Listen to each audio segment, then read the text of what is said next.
The first solution has to do with prophecy. Now, why is prophecy so important? Well, think about this concept for a moment, right? You and I, we live inside the timeline. In other words, we cannot see into the future from where we are at the moment. But if you are God, it means that you must live outside the timeline and you can see past, present, and future all at the same time. Therefore, you can tell somebody something that's going to happen in future. And that proves that you live outside the timeline, and that automatically proves that you are God. Right? So all the other gods need to be able to do the same if they are really true gods. So let's look at the example.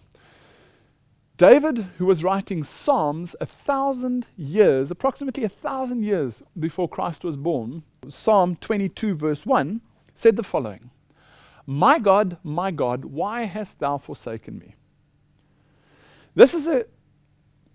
I'd like to use the word risk, because what the psalmist is saying, he's saying when God is on earth, he will be saying the following words. Can you imagine taking the risk of trying to predict what somebody would be saying? Well, it was fulfilled 1,000 years later in Matthew 27 verse 46.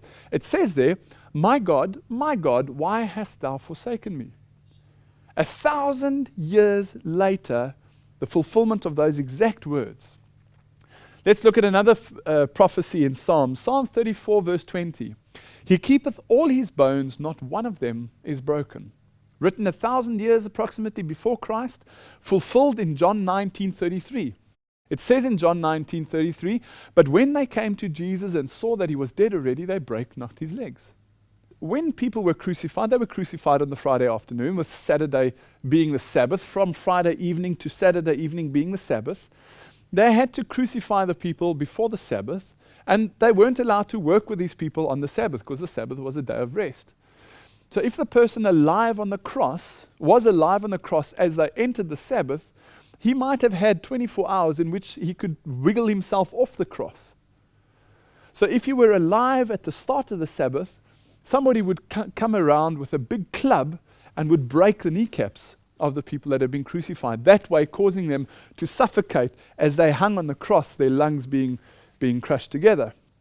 And obviously they wouldn't be able to climb off the cross.